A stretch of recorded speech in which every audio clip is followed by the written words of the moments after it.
Congress central election committee సమావేశం కొనసాగుతుంది.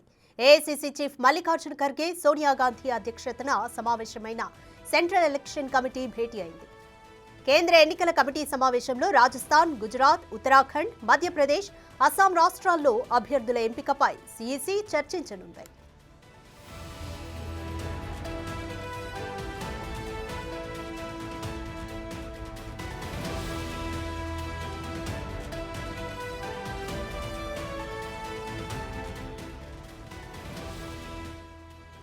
ఢిల్లీలో కాంగ్రెస్ సెంట్రల్ ఎలక్షన్ కమిటీ సమావేశం కొనసాగుతోంది.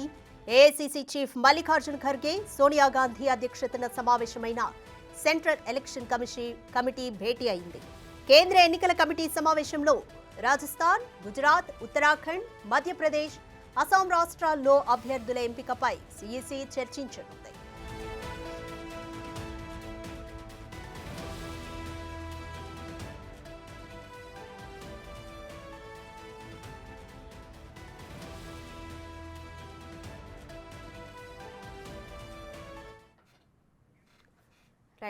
డీటెయిల్స్ మా ప్రతినిధి శివ అందిస్తారు. శివ, కాంగ్రెస్ సీఈసీ సమావేశం కొనసాగుతుంది. అయితే పలు రాష్ట్రాల్లో అభ్యర్థుల ఎంపికతో పాటు ఇంకా ఏ అంశాలపై చర్చించనున్నారు?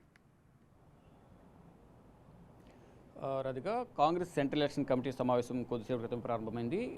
ఇటు మల్లికార్జున ఖర్గే, సోనియా గాంధీ, కేసీ వేణుగోపాల్ అధ్యక్షతన ఈ సమావేశం జరుగుతుంది. మొదటి జాబితా 9 రాష్ట్రాలకు సంబంధించి మొత్తం 39 మంది అభ్యర్థులను ప్రకటించారు. మొదటి జాబితాలో ఛత్తీస్గఢ్, కర్ణాటక, కేరళ, తెలంగాణ, లక్షద్వీప్, సిక్కిం, నాగాలాండ్ రాష్ట్రాలకు సంబంధించి మొత్తం 39 మంది అభ్యర్థులకు సంబంధించి ఈ జాబితాను ప్రకటించారు. ఇక ఈరోజు రాజస్థాన్, మధ్యప్రదేశ్, ఉత్తరాఖండ్, అస్సాం రాష్ట్రాలకు సంబంధించి ప్రధానంగా ఈ అభ్యర్థుల ఎంపికపై ఆ రాష్ట్రాలకు సంబంధించిన కోర్ గ్రూప్ సభ్యులతో సెంట్రల్ ఎలక్షన్ కమిటీలో సమావేశంలో ప్రధానంగా సమావేశం జరుగుతుంది. ప్రజెంట్ ఉత్తరాఖండ్కు సంబంధించిన కోర్ గ్రూప్ సభ్యులతో సెంట్రల్ ఎలక్షన్ కమిటీ సమావేశంలో చర్చలు జరుపుతున్నారు. అంటే గెలిచే అభ్యర్థులు మాత్రమే మొదట ప్రకటిస్తామంటూ కూడా కాంగ్రెస్ అగ్రనాయకత్వం తెలిపింది. దానికి సంబంధించి ఆ రాష్ట్రాల పీసీసీ ప్రెసిడెంట్లకు, ఇన్ఛార్జీలతో ప్రధానంగా చర్చించి తర్వాత ఆ లిస్టును ఫైనల్ చేసిన తర్వాత, అంటే ఆయా రాష్ట్రాల్లో స్క్రీనింగ్ కమిటీలో మొదట చర్చించుకున్న తర్వాత రాష్ట్ర స్థాయిలో, తర్వాత అక్కడ వడపోత జరిగిన తర్వాత, అంటే ఆ యాస్పిరెంట్స్ ఎక్కువ మంది ఉంటారు కాబట్టి ఉన్న లోక్సభ స్థానాలకు దాంట్లో ఆశావాహుల సంఖ్య ఎక్కువ ఉన్న నేపథ్యంలో వారందరి నుంచి దరఖాస్తులు సేకరించిన తర్వాత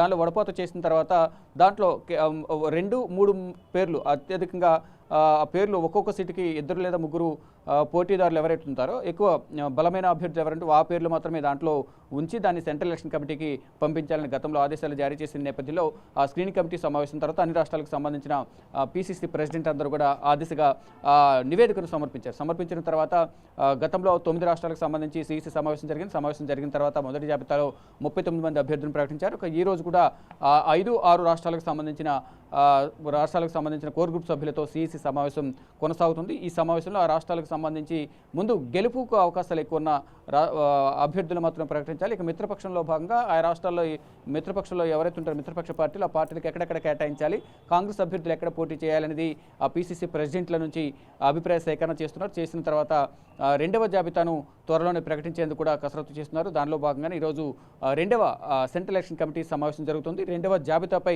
ఈ సుదీర్ఘంగా కసరత్తు జరగబోతుంది. జరిగిన తర్వాత రెండవ జాబితాలో దాదాపు మొదటి జాబితాలో 39 మంది అభ్యర్థులను ప్రకటించారు కాబట్టి రెండవ జాబితాలో కూడా దాదాపు 50 నుంచి 100 లోపు అభ్యర్థులను ప్రకటించే అవకాశం అయితే ప్రధానంగా కనిపిస్తుంది. ప్రజెంట్ సెంట్రల్ ఎలక్షన్ కమిటీ సమావేశం కాంగ్రెస్ కార్యాలయంలో కొనసాగుతుంది.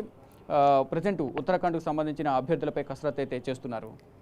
శివ, అభ్యర్థుల ఎంపికకు సంబంధించి కాంగ్రెస్ సీఈసీ ఎటువంటి అంశాలను కన్సిడరేషన్ చేస్తుంది?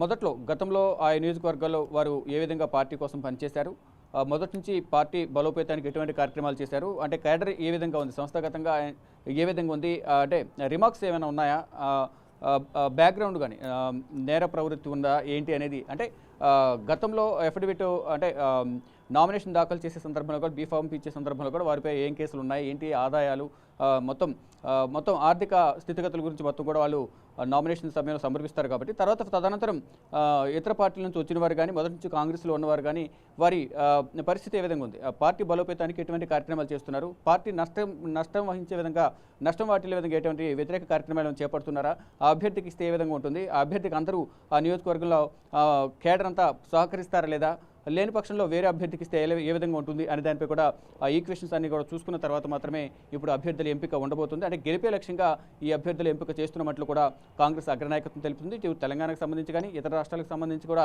ప్రతి రాష్ట్రంలో కూడా అక్కడ పీసీసీ ప్రెసిడెంట్ల అభిప్రాయం తీసుకుంటున్నారు. సీఈసీ సభ్యుల అభిప్రాయం తీసుకున్న తర్వాత మాత్రమే అభ్యర్థుల ఎంపికపై కూడా ప్రకటన విడుదల చేస్తున్నారు. Radhika. Right, thank you Shiva.